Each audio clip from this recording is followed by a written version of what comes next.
Hello and welcome to How to Deal with Grief and Trauma. My name is Natalie Himmelrich.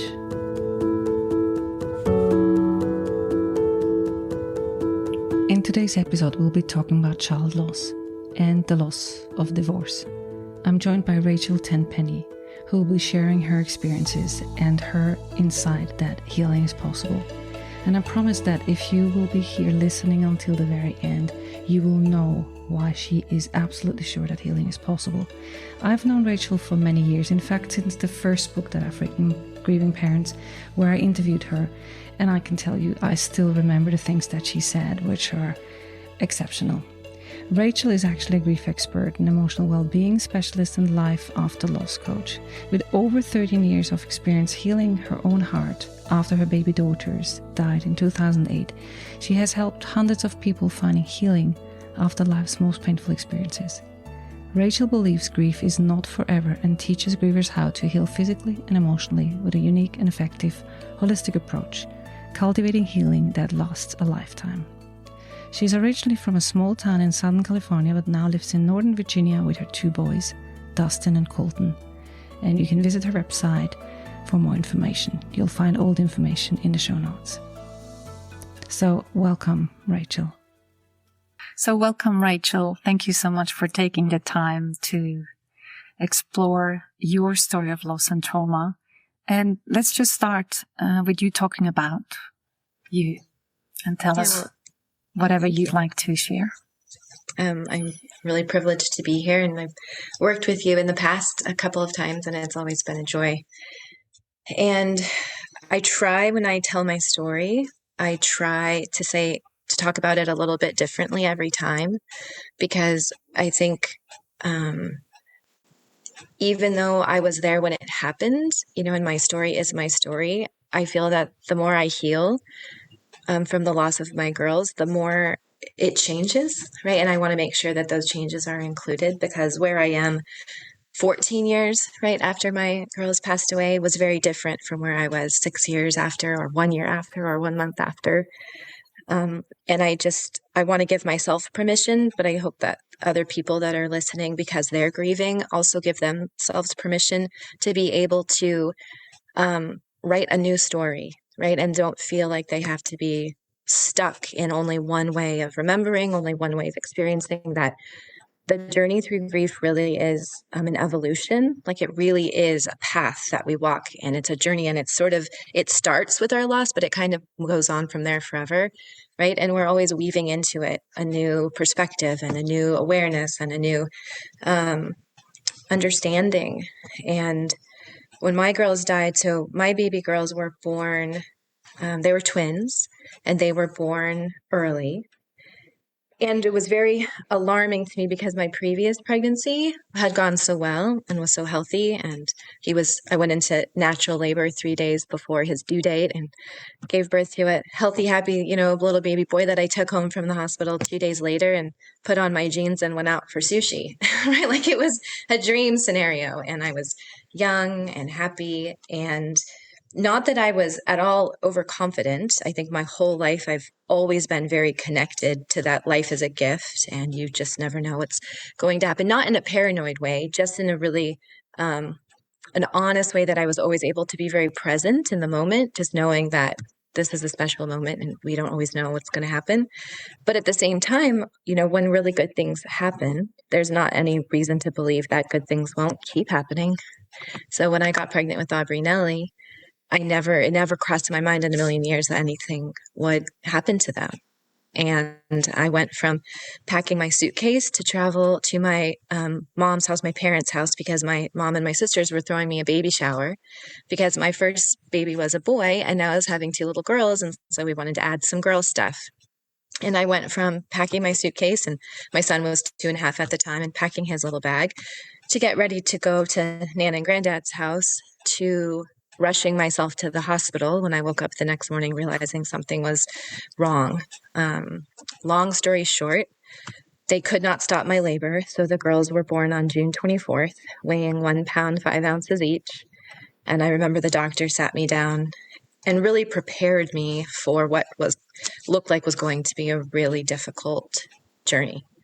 But at the same time, no one ever really told me, nobody wanted to say that the chances were really bad that they would be okay, right? And I could just sense it in the room. I could see it on people's faces, but nobody would say it out loud. And that's one thing that I grew to resent for a little while. I'm healed through it now. But at the time, I really wish someone would have just told me the truth, right? And said, yes, there's a chance that these girls will pull through, but there's also a chance that they will not.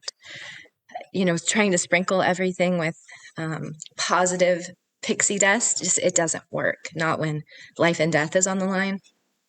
And the girls did fight for a while, and we had some good moments and not so good moments.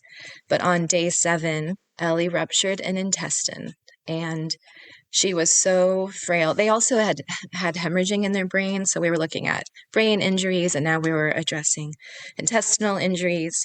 And she was so frail that the doctor did not feel that she would survive the surgery to fix her intestine. And that was the first time I sort of put my foot down and said, my baby is not going to die on an operating table with strangers, right? She's going to be with her family where she's loved and die with dignity. And it sort of changed how I started approaching this journey with my girls, because I realized that as their mother, if I was not going to advocate for them, nobody was, right? And I was the only one who could really give them, right, a life, not just have them remembered in death. And so on the 7th day, Ellie passed away. And then 6 days later, on day 13, her sister passed away of the very same injuries. And I know that there's no, proof of this. We don't really understand how these things work, but I am convinced that when Ellie died, Aubrey just didn't really want to fight anymore, because she was my feisty fighter. I mean, Aubrey was always stronger, healthier, doing better, hitting her milestones sooner. She was off the ventilator. She was really making a lot of progress. But as soon as Ellie died, it was like she just gave up. And as her mother, watching that happen, I felt that I had to protect her will, right? Like she was, to the best of her ability, I felt like she was trying to tell us what she wanted. And I felt like we needed to listen. And that's why on day 13, we decided to remove her from life support, because not only did she have severe brain injuries and severe intestinal distress, and she wasn't making white blood cells. I mean, she was a very sick little girl, but she also gave me no inclination that she wanted to keep fighting. So 13 days after they were born, I packed up my stuff, left the hospital and went home to plan a funeral instead of a baby shower. And it was just one of those moments in my life where I thought, how did I ever get here? Like how quickly I went from living a dream life, right, to the worst possible outcome. And it didn't even feel real. Like I felt like I was swimming underwater, or, everything was in slow motion, or it really did take me a couple of weeks to feel like I reconnected back to life. It really felt like an out-of-body experience where I was watching myself go through the daily motions of planning a funeral, taking care of my other son. He was only 2.5. He still needed a mom. I was still recovering from a C-section. My milk had come in, and I was still pumping all of my breast milk and saving it in my freezer. Even though my girls were gone, I had to plan a funeral for them, right? I had 2 cribs, 2 rear-facing car seats, 2 high chairs, right? All that stuff was still in the house. I had set up their entire nursery. And so for a while there, I couldn't step into that reality, right? I just needed that buffer between real life and what I could handle. And I felt like I just sort of went into a bubble. I don't know exactly the words, right? But there was just sort of that, I just wasn't ready. And I think some of that is, looking back, our bodies are really intelligent in a lot of ways. They can work against us in other ways, but they really are intelligent. And I think our bodies are primed for survival, right? Not always thriving and flourishing. That's something that we have to develop. But that initial survival instinct really is in our cells. And I can just see how my body shut down to protect me from what would have been too much, right? Like nobody can take that on. It needed to be in these little increments, and how that sort of that foggy brain and that haziness and feeling like you're in slow motion or underwater really is this amazing survival mechanism that our bodies have to protect us from the things that would just be too much to bear. Right. And slowly I started coming out of that. And I remember on the day of their funeral, because my little son was so stinking cute, like this little blonde-haired, blue-eyed little kid with really fat cheeks, and just a very in tune and inquisitive little boy. So we had a lot of questions about where we were going and what we were doing, because he was little enough to where he met them, but he didn't understand, right, what was really going on. All he really knew was that his mom was very upset, right, and he was like my little shadow. So, and that was difficult for me because I knew that my pain affected him, right? And so I was trying really hard not to be sad, but I couldn't not be sad. So I had this inner conflict as a mother going, I don't know how to protect my living child, right, from this grief as well. But I remember buttoning up, I'd put him in a little collared shirt and I'm buttoning him all up so he looks nice for his sister's funeral. And he said to me, Mama, what you going to do now? And I remember it stuck in my head because I think he was just asking, like, what are we going to do next? Like, is it time to get in the car? Right? Like, we're all dressed. But in my head, what I heard became kind of the question that became the theme of my journey, right? Like, what are you going to do now? And I sent him out of the room because I needed to get changed. And I refused to wear black to my girl's funeral. So I wore this cream colored dress with like a purple sash. And, which is tricky, by the way, I'm sure you can relate, right after you have a baby, right? I have nursing boobs. I'm still postpartum. I'm, 2 weeks out from a C-section, and going to try to find a dress to wear to your children's funeral that fits your postpartum body was quite it was quite the miracle, honestly. And it was my mother she was there for me and helped me figure that out. When I put on my dress, and I also cut off all my hair as soon as Ellie died, Aubrey was still alive. She was still in the NICU. And I took my, postpartum self to the salon and told the hairdresser to cut off all my hair. So that was one very significant sort of grief reaction that I had. And I chopped all my hair off. And it was horrible. Like, it was the worst haircut ever. And it was high maintenance. And so I'm in the mirror doing my best to try to look somewhat nice, for my daughter's funeral. And I, zipped up my dress, and I remember looking at myself straight in my own face. And I said, Rachel, I know you wish that this didn't happen to your girls or to you or to your family, but it did. So you need to figure out what you're going to do next. And that sort of set the tone for me for how I learned and allowed myself to start taking steps through my grief.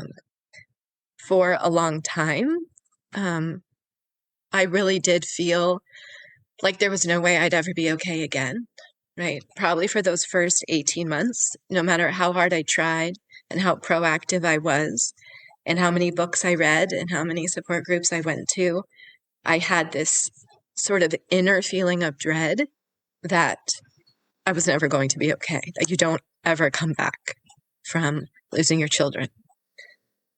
But what I've learned since then, though, and looking back, is I realize how so much of that inner dread was not actually the overwhelm of my own feelings, right? My own sadness, my own confusion. It was the horrible messaging that I was getting from a society that does not know what to do with grieving people. So it wasn't that I intrinsically believed that I wasn't going to be okay ever again. It was that I was being told I was never going to be okay again. And I wondered why, if people who had gone before me in grief and loss were telling me I was never going to be okay again, even though I believed I could be, was it me that was crazy? Was I believing something that was impossible? And at some point I was going to be faced with yet another loss experience, right? The loss of hope, the loss of believing that healing is possible after loss. Luckily, though, I am very feisty, and when I set my mind to something, I really don't ever let it go. So when I set my mind to finding a way to put the pieces of my heart back together again after Aubrey and Ellie's death, I just couldn't let it go, even though society and a very confused culture was telling me that I was never going to be okay again. I just couldn't accept it. I couldn't put up my white flag of surrender and say, okay, fine. I just couldn't. I don't exactly know what it was, but it was this deep internal drive to just not give up so easily. I also felt very strongly that I wanted Aubrey and Ellie's legacy to be more about their life than their death, right? I wanted the fact that they existed to be more powerful than the fact that they're no longer with me. So part of me was just really charged, right? Supercharged with this drive to make sure that those little girls were honored.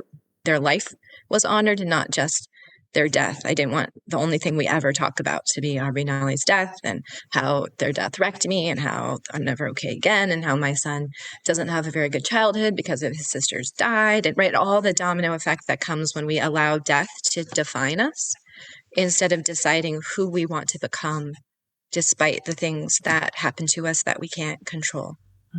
Can I ask a question? Yes. You mentioned that you said that you had this belief that you could heal. When do you think that became really clear for you in the space after Aubrey and Ellie's death? So one of the things that eventually that I felt really growing in my heart after Aubrey and Ellie died was the desire to have another baby. Mm-hmm. And I remember thinking to myself, because I didn't rush into it. I know a lot of people, and there's no right or wrong time to have a new baby. There's, that's different for everyone. But for me personally, I knew that I wanted to do some of my grief work first. And I wanted to choose to have a new baby instead of sort of throw myself into having a new baby as a distraction, right? Or as believing that maybe a new baby might fill a void in some way, because that's a lot of pressure. At least that's how I felt. There was a lot of pressure to put on a little innocent life, right? This little baby, that I could start believing, and loving and meeting in my heart. I didn't want to put that kind of pressure on them before they even existed, right? To believe that they were here to save me, right? They were coming to rescue me from my pain. And I'm not at all saying that there wasn't unbelievable joy that came with Colton's birth. But at the same time, so much of that joy came from me knowing that this baby has its own intrinsic value, right? Its own intrinsic purpose, and that I will never have to stop doing the work over my own heart. And I wasn't going to project that onto my baby as if that was their job, right? So a lot of that joy came from my peace and my healing of knowing, okay, I'm in a good place for this. I'm ready for this. But before he was even born, and I began even imagining, right, having another baby, I remember telling myself that if you want to bring another baby into the world and want to be a good mother, right, and raise these kids the way they deserve, right, to be raised, you have to do your own healing work. And if you believe that you're never going to be okay again and healing is impossible, right, then you're between a rock and a hard place. Like, you have some really important decisions to make, because I didn't believe in my heart that I could say healing is impossible, but then also say, I want another baby, right? Yeah. Like, that baby needed to be born into, the life of a mom who believed that healing is possible and hope always exists, right? That was just that was the way I wanted to live my life. That was the type of person that I wanted to be. And so as I started realizing, okay, whether healing is possible or not, it's sort of irrelevant. It has to be possible for me because this is the life that I want. And I'm not willing to give up these things. I wasn't willing to not have another baby. I really wanted another baby, right? So as I started doing my work, realizing, oh my goodness, okay, I sort of had these two epiphanies simultaneously. One, I started to see how confused our culture is about grief, and that so many of the messages I was getting were not true, right? In a lot of ways, they were not even beneficial, right? They were harmful. They were confusing. They were antiquated. They were just not helpful at all. But at the other side of that same moment, realizing, oh my goodness, nobody knows what the heck they're doing, right? I also started to see that if I just paid attention and opened my eyes, opened my heart up a little bit more, that there were a lot of amazing modalities out there. There were resources. There were people that were starting to ask the same questions I was asking, like, is grief forever? Right? And then saying, no, right? I don't think it is. And what does that look like? And what does that mean? And I realized that I wasn't the only person having this experience, asking these questions, who was at a place in their life where they wanted healing and they weren't going to accept that grief is forever as truth, right? That just, and I think that's one thing about grief that we have to be very careful of, is it can be so isolating, and we can truly convince ourselves that the experience that we're having, we're the only one that's having it, right? And it's different for us. It's harder for us. No one understands, right, what we're going through. The questions we have are unanswerable, right? The worries and fears that are deep inside there's no solutions for them, right? And really convince ourselves that we're alone in our pain. When in reality, even though everyone's grief and loss experience is different, there are so many more commonalities than there are things that are not similar. And we start realizing that there's so many ways to connect and bond with other people, and realize we don't have to be alone in our pain. We're not isolated in this little grief bubble that we'll never get out of, that there are many, many ways to walk ourselves along our healing path. And I started to see much more tangibly what that looked like. And it was very empowering for me to start taking those action steps, because it wasn't just an idea. I wasn't just waiting for time. We hear all the platitudes and cliches like time heals all wounds or things like that are just not helpful, right? We've debunked all of those things. That's not true, right? Time does not heal all wounds. Time is just time. And it's what we choose to do with time that will either lead to our healing or, unfortunately, intensify our hurting, right? I know people, I have clients who have come to me 30 years later that are still hurting from loss that they never, they didn't even know that they could address, right? They didn't even know that they were allowed, right, to find healing from their loss. And they believed that if they just wait long enough and keep doing, keep going to work, keep getting up every morning, that somehow one day they're going to wake up and the pain's just going to be gone. And that breaks my heart to think that there are people in this world essentially suffering in their pain because of platitudes and cliches that tell people untrue things about what grief and loss is really like, but more importantly, what it takes to find healing from grief and loss. And so the more I experienced those modalities, the more I saw that protecting my sleep, surrounding myself with supportive people, keeping out the people who were not supportive. No one really likes to talk about this part of it, because here's the truth of what I believe. The vast majority of people are well-intentioned. They don't have bad intentions, but you can still be not have any idea how to be helpful to someone who's hurting, even if you're good intentioned, right? And I had to learn how to put limits or distance between the people that, even though I knew their heart was in the right place, they were not helpful to me in any capacity. And I had to set distance between them. And for a season, not forever, but for a season in my healing journey, I had to limit my interactions with them. Right. And at first that felt mean, right? Because I'm like, well, but they mean well. But then I realized I have the right to protect my emotional energy. And if there is someone or something, sometimes we even find this with church or support groups or family, or sometimes even our own spouse, right? That we only have so much emotional energy during a season of grief. And we deserve the right to advocate for ourselves and protect that emotional energy. And as our healing journey changes, our amount of emotional energy changes as well. So later on down the road, it's perfectly acceptable to make new choices, right? You can make a new choice at any time. But when you are in that place, when you realize, okay, I'm vulnerable here and I'm working off very limited emotional energy, and I just need to make sure that I get through this, it's okay to put distance between the people that all they do is suck your emotional energy. Right? And then later on, when you have more emotional energy, you can welcome them back in. Right? You know, in the books that I've written out, I found this beautiful analogy of firefighters and builders. Those who show up at the beginning after a crisis, they're the firefighters, and those who help you build back up are the builders. And what you're saying reminds me that not all builders actually build good houses, meaning they might be builders, but they might not be the right builders for your house. So it's to make that distinction between those that you need to build up your house, to build it back up the way you need it. Right. Well, and what I learned very quickly too is there's almost nothing more terrifying than watching a mother lose a child, you know, and I'm not at all trying to compare losses or grief. All loss is significant, but there's something so backwards and upside down about, you know, coming face to face with somebody who just buried their babies.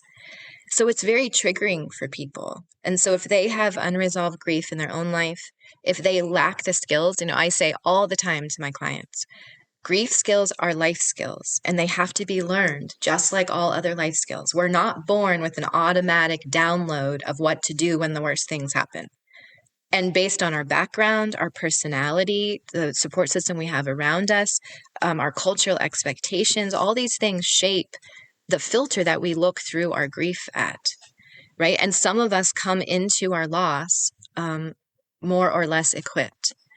And so sometimes a grief experience is this huge eye-opening experience when you realize, I don't have a clue what to do next. Like, I don't have the tool set for this, right? I open my toolbox and it is empty when it comes to this situation, right? And that can be incredibly sobering, but it doesn't just happen to the griever. It happens to the people that are close to them because they also realize, oh my goodness, I do not know what to say. I do not know how to help. I have no good advice. I also feel overwhelmed, and all of my worst fears are being triggered, right? Maybe I didn't lose my child, but oh my goodness, I think about losing my child and I just freak out. I just can't imagine, right? And people would tell me that all the time. I can't even imagine. Right? There's no way I could be handling it like you're handling it, which just reinforces every horrible fear you've ever had, right? Yeah. And so I remember watching people struggle with their own pain and their own grief, even though the loss experience didn't even happen to them, simply because the majority of us are incredibly ill-equipped when it comes to significant loss. And so I also had to take a step back and give myself permission to say, it's not my job to make them feel better about my loss. Exactly. It's only my job to take responsibility for my own heart, right? And help myself, you know, get what I need, feel what I need to feel, do what I need to do. And I discovered that the best path for me, and it turns out it's for a lot of people because it's what I teach my clients, is a very tangible, active path through grief. It isn't just in our head. We don't just think positive thoughts, right? We don't just keep a gratitude journal. Like, I'm not into toxic positivity. Besides, grief is not opposed to any of those things, right? You can be completely grateful, full of gratitude, and also overwhelmed with grief at the same time. They are parallel experiences. They are not opposed to each other. You know, I also don't like any kind of belief system that says grief is a consequence of something bad, right? Since you weren't grateful enough or you weren't positive enough, something terrible happened to you to teach you a lesson, right? When in reality, those are not related at all.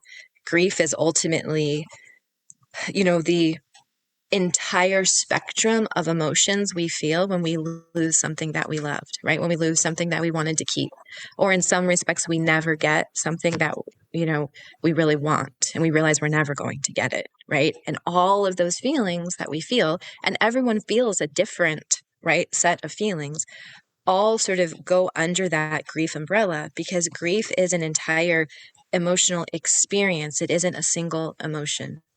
Right. That's why when I tell people that grief isn't forever, but I also have to reassure them that, but you always will miss your loved one. right? You will long for them. You'll have questions about them. There might be confusion around why they're not here, but that is not the same thing as grieving. That's just called being human. We're always going to have feelings about things. Good feelings, well, I don't want to call them good. Easier feelings, more difficult feelings. I don't want to label any feelings good or bad, because we're humans and we're not going to stop being humans. But trying to figure out how to never feel a difficult emotion again is not the same thing as grieving forever. I think it's very important to make the distinction between grieving and all the other experiences that often are lumped together with grief, but are also just human experience, as you were saying, longing for that person or missing the milestones that never happen. This is part of dealing with the realization and the reality of not continuing life with that person in physical form. Right. And what I like to tell my clients is when all of those emotions have more power over us than we have over them, that's grief. That's what I call our season of grief. But as we get stronger and we learn how to support ourselves and we learn to understand what those emotions are telling us, we become more powerful over them. So they still exist. They don't go away. We still feel things and have emotions, but now we know what to do with them. We know what they're trying to communicate to us. We have action steps that they empower us, right? So that these emotions become integrated into how we live our lives and how we love the one that we lost, instead of the thing that controls us and we're just reacting to them instead of responding to them. Because I look back and there were a couple of weeks after Aubrey and Ellie died where if I could just get myself out of bed, it was a good day, right? Like I was truly crippled by my emotions. And the only thing truly that I think motivated me to even try to get out of bed was I had a little boy that, was depending on me. And people will have mentioned before, like, oh, thank goodness you had a little boy that you wanted to heal for. And one thing I would like to say about that is I love my son very much. And he certainly was an influence, right, in how hard I decided to work. But he was not the reason why I chose healing. That was a decision I had to make for my own heart, for my own reasons. And I see a lot of people get stuck in their grief because they are trying to heal for someone else or for something else, right? My kids need me. My husband needs me. The person I lost would be so upset if they knew how sad I was, right? And they're looking for all kinds of external reasons and motivation to do their healing work. And I've seen it over and over again. Like I said, it's been 14 years. It doesn't work. That cannot be a reason for healing. Healing has to come from a belief that your life and your heart are worthy, right, of healing through hard things because you still have a life of your own to live, right? And the fact that my son benefited from my healing, right? My relationships benefited from my healing. My future child benefited is wonderful and beautiful, but he was not my reason. I did not heal for my son, right? Just like choosing to have another baby, I did not have him to heal me. Right? Yeah. These were completely different decisions that I made. And it's actually very freeing and empowering when we get to factor ourselves into our healing decisions and say, my heart matters too. My heart isn't the only thing that matters, but it absolutely matters. And I'm allowed to make decisions that are just about what my heart needs and what this is going to look like for me, because I'm also putting back together my life, right? And I get to decide what I want that life to look like. What I find also with my personal experience is that another child, and I had the surviving twin to raise, is a good starting point to wanting or needing to get up. And it can be in the beginning, in the early raw period of grief, it can be that part that makes a mother get up or a person want to do better than, because they find it's necessary for that other child. It can be a good starting point, but it cannot, or it's not beneficial if it's not intrinsic to you that this is important for yourself, for your own healing. Right. Well, I just don't want to give anyone else the message, someone else who's hurting, this belief that if they had a child, healing would be easier for them, right? Or if they had some external situation, like some different situation that it wouldn't be as difficult to heal from grief. Mm. Because when we're in a lot of pain, that's the first thing we do is we actually start looking for reasons, not why we can, but why we can't. Because it's so awful. It's so overwhelming that everything in our body is telling us this is too much, right? I can't do this. So anything that confirms that, even though we're in pain, it validates some kind of certainty we have about ourselves. And so, people in pain will grasp onto ideas like, well, that's awesome that you can heal. You had a son to heal for, right? Or you had a surviving twin to heal for, but I don't have those things. Therefore, I can't heal. And that's actually not the fact at all. Healing is a personal choice that you make within yourself to either decide to do the action steps that are required to put the pieces of your heart back together or choose not to. But there is no external thing, no magical person, no magical understanding, no other child, no moment, right, that does the work for you. You have to do the work yourself, and you have to do it over and over again for an extended period of time, right? It really truly is a process. And there's no way that any one of my children or any one of my goals would have ever been enough to carry me through without also knowing within myself, this is what I wanted for me. This mattered to me. This was about who I wanted to become after loss, not just what I wanted for my child or wanted for my family, right? I had to want it for myself. Mm. Now, there was also other loss in your life, in your family life. Did you want to talk about that as well? Sure. I think it's so important to talk about different kinds of loss because all those nuances, right, between grief experiences are really valid. But 10 years after my girls passed away, because they were born in 2008, and then in 2018, I got a divorce. My marriage failed. My marriage crumbled. Just to be honest, it was always a hard marriage. So and I think this is a really important part to point out as well. You'll hear strange statistics in the world that say people who lose children are way more likely to get divorced, right? Losing children can ruin your marriage. And this is what I'd like to say about that. I have not actually seen or experienced in my own life or with any of my clients over these last 14 years a marriage where the actual loss itself broke the marriage. What I have seen, though, is that marriages that are already fractured, a loss experience magnifies those fractures. And a marriage that's already solid, a loss experience just magnifies how solid it is. That the loss in and of itself does not have some inherent divisive quality. And that's ultimately what happened in my marriage is we already had a fractured marriage. We were already struggling long before Aubrey and Ellie and long after. Those two little girls had nothing to do with the breakup of my marriage, right? Certainly they affected me and my life and my ability to cope. And I look back and I see how, I was a very broken mama for a while there, right? But at the same time, the fact that my marriage crumbled had nothing to do directly with the loss. And the grief experience that I had from losing my marriage was also very different from the grief experience that I had from losing my girls. The interesting thing, though, is that the things I learned to help heal my heart after Aubrey and Ellie died were the same things that helped me heal my heart after my divorce. So even though my grief experiences were very different between the two of them, the skill set that I learned applied equally to both, right? The way that I self-cared after Aubrey and Ellie was the same way I self-cared through my divorce, and it made a huge difference, right? The way that I asked for help, I learned to ask for help after Aubrey and Ellie died, and so through my divorce, I asked for help. I learned how to keep out, right? The people that suck you dry, right?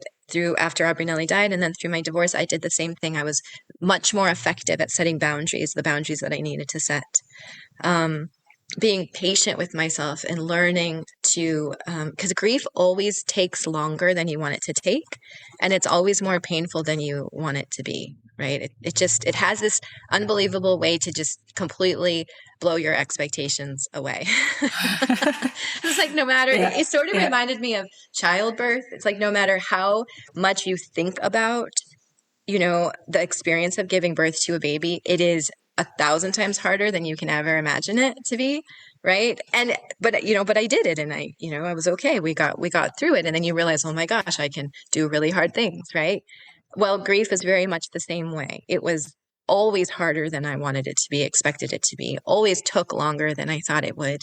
But on the other side of that was this constant revalidation of, Rachel, you can do hard things. You can do this, right? There is light at the end of this tunnel. And just because it was harder than you thought it'd be and took longer than you wanted it to, doesn't mean you can't do it, right? You just got to do it a little bit longer, right? And a little bit harder. My dad always used to tell me growing up, when it's easy, do it easy. When it's hard, do it hard. And he always was talking about sports. But now that I'm grown up, right, I realize that applies to all things in life. Just whatever you're in, just be all in, right? Just do it there.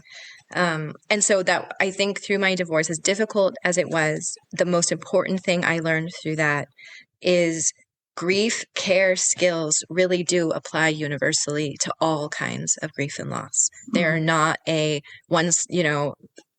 only fit one type of loss or only fit you, because I think that was one of the myths of in the beginning when, everyone say it's your own journey, right? Like everyone grieves differently. And although there is some truth to that, everyone does grieve differently and we all have to walk our own journey. It was sort of meant in I'm just going to let you go out on your own and I'm not going to be involved at all, right? It's so what I took that as, it wasn't like wisdom being shared. It was sort of this like, hey, you're on your own, deal with it yourself. Right. And what I realized is, even though, yes, we all grieve differently and all of our journeys are unique, there's so many more similarities, right, to our experience than there are differences. And the skill sets and the resources and the beneficial things that help us get through that really do universally apply, right? We don't have to reinvent the wheel every time our heart gets broken. We don't have to be banished out to walk our path alone, right? Well, everyone says, figure it out yourself, right?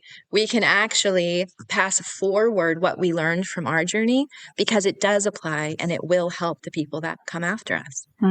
Yeah, I think the people who experience it, they are the ones that experience that usually for the first time. I mean, those who have multiple losses, they not. But in general, this kind of hard experience is like a first time.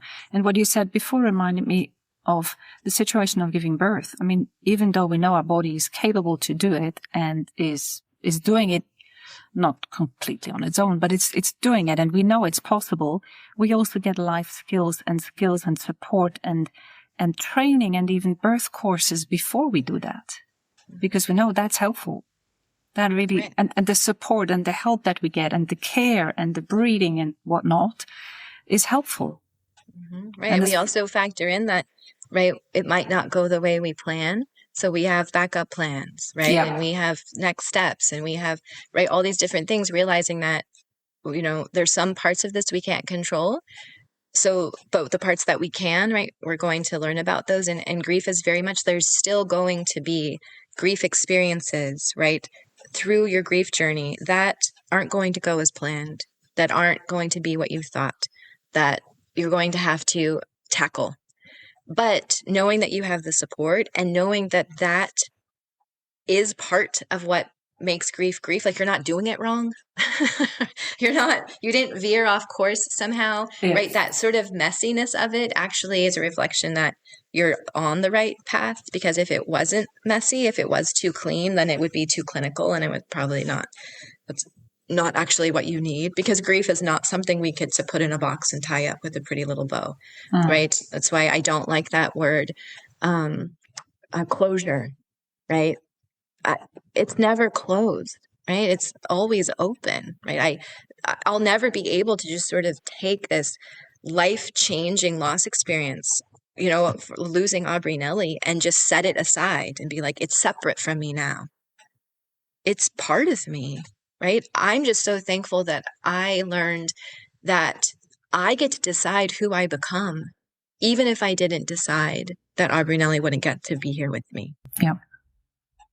right? Were there times where you couldn't or wouldn't grieve or heal? Well, so I made a couple of poor decisions at the beginning, not because it's just because I didn't know, because I was naive, right? So right after Aubrey and Ellie passed away, probably, within the 6-week mark where you get, the okay from your doctor, I decided that I was going to use exercise to heal all of my grief.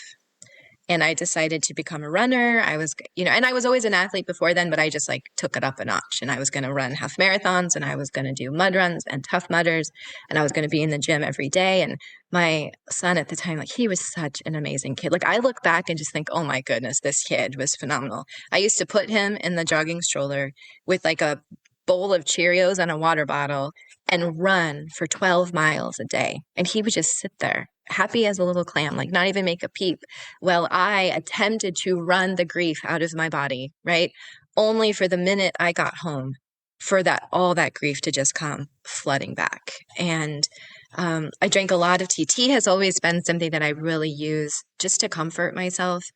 But even at a point, 10 cups of tea a day is a giant red flag that you need to do more, Rachel. This isn't working for you. You cannot just drink enough tea and run enough miles for your grief to magically evaporate into the universe. And it wasn't that I was resistant to healing. It's that I really thought that's what I was supposed to do, right? I was told exercise is so important for managing, right, your grief and your emotions. And the sooner you can feel like your real self and get back to doing what you love, that's what you should do. And, I just sort of formulated this belief that if I do these things like I'm being told, that somehow I'll sort of take this grief by the horns and make it submit. And I realized that's just not how it works, right? First of all, I ran myself into the ground. I started experiencing adrenal fatigue. It started messing with my sleep. I wasn't getting enough calories. It made all my hormones out of whack. But I started to realize that the symptoms I was feeling wasn't just grief. Now I was actually physically harming my body, and I was not helping to strengthen my body up under the grief. I was actually causing depletion, right? So I had to stop that and sort of revamp, make a new plan. And I started doing restorative exercise, nothing so taxing. I started making sure I ate more. I started taking adrenal support supplements and vitamins, B vitamins, especially minerals, zinc and magnesium. I started, that's when I learned about adaptogen herbs and how important it is to help restore homeostasis to the systems in our body that have experienced so much stress under grief. What happens in our physical body is really profound when we are going through grief. And it's so important to recognize that grief is not just an emotional experience. It is very physical. And it also manifests in your relationships as well, right? So those handling, right, your mental health, your emotional health, your physical health, and your relational health are really key, right, to making sure that you have all sides of grief covered, because all of those things are profound. I tell my clients all the time, we cannot start the deep emotional work if you are coming from a physically depleted place. First, we need to get you strong and built up and nourished, right, and strengthened physically. Then we can dive into some of the deep emotional work, and you'll actually have enough physical and emotional energy to do it, right? Because you can't just will yourself into it. When you mentioned the running, I thought of the sentence that you probably heard as well. Grief in itself is like running a marathon daily. On a physical level, it's so intense. So I was thinking of you running marathon or training so hard is like running a marathon anyway, and then doing just adding another one right on top of it. Yeah. Well, and what it also taught me is how I had developed a couple of perceptions about myself that I didn't realize were untrue until I experienced grief. My life before grief, I believed that if I was willing to just push hard enough, I could get through anything. Right. And that's what I was like. My coaches used to tell my dad, if Rachel's not the last man standing, it's because she died. Right. So I kind of prided myself on this ability to always be a little tougher, last a little longer, go a little further, right. Hang in there a little bit longer.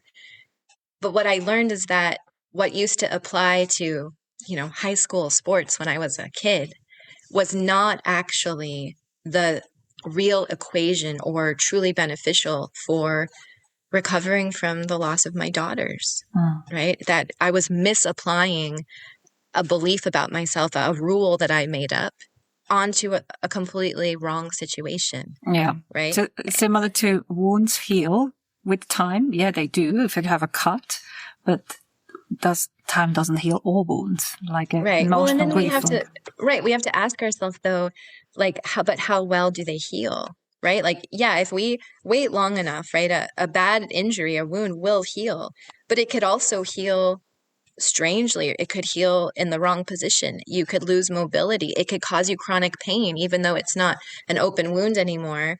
It's still never quite right, And so it's not just enough to wait. That's why, in the real world, if you break your leg, you're going to get surgery, you're going to get a cast, you're going to be put in the ICU, then you're going to get physical therapy. You're going to, your job is going to make modifications for you. You're going to be on crutches, right? Your whole life is going to change for about 2 years. Hopefully the goal would be to make sure that leg heals, right, as best as it can so that you have as much mobility out of it as possible. That's right. When our hearts break, we are basically headed into the same situation where we need to make sure that we have, some capacity to put it back together, a safe place to heal for a while, people to care for us, to go through rehabilitation, to pace ourselves out appropriately, to have enough time to be able to walk through all of the healing steps. Because if we don't, just like if we didn't do those things for a broken leg, our leg would heal wrong and we'd have a limp forever, or it would cause us pain forever, or we'd never be able to run or jump or, do our favorite activities again. And so, yeah, we healed, but is that our expectation is just not to die, right? Like, that's a big question. Like, I didn't just not want to die. I wanted to be able to cultivate the best life I could after pretty much the hardest thing I could ever imagine. Because I wasn't done yet. I was 28 years old. I still had a lot of life left. That's and right. I just wasn't ready to believe that this was it, right? The best I could hope for is limping through it on my broken heart leg, right? That's a beautiful statement, limping through life on my broken heart leg. Well, you've given so much valuable insight from your healing, from your loss, from your trauma. And I think the main thing really that stays with me is healing is possible. And I still remember from the first time we met, this is something that really we had in common, because we didn't just believe what certain circles seem to portray. So shall we go into rapid fire questions? Sure. So this is just a short answer to each of these questions, and I'm going to ask everyone on the podcast the same questions. So first, grieving and trauma means? You are alive. It's not a matter of if, it's when. Human beings don't get through this world without some difficult things. That's right. And healing means? Your loss and trauma doesn't get the final say. Yeah. What have you learned, what have I learned about myself in the light of loss and trauma? That I have more power over my heart than circumstances do. And one thing I wish people knew about loss and trauma? It influences you, but it doesn't have to define you. That's beautiful. One specific thing that has changed since my loss and trauma that I wouldn't want to miss is? Although losing Aubrey and Ellie taught me that really bad things can happen, I've also learned that really good things happen too. And so I feel like their loss has highlighted the fact that there's also really beautiful things in this world, and life can be really good, even though there are times when life can be really bad. And I don't want to miss out on all the things that are good because I'm so focused on the things that are bad. Like, I have a really good life, right? The last 14 years since their death are really beautiful, even with some of the hardest moments of my life being involved in those last 14 years as well. Yeah. Right? It isn't an all or nothing. Life isn't only good or only bad. It's a mixed bag. But man, when it's good, it sure can be good. Thank you so much, Rachel, for imparting your wisdom and knowledge. And beautiful to listen to you, because I still hear the remnants of the nuggets that you gave here, and they will ring true for me and stay with me. So thank you. Yeah, thank you. It was a joy.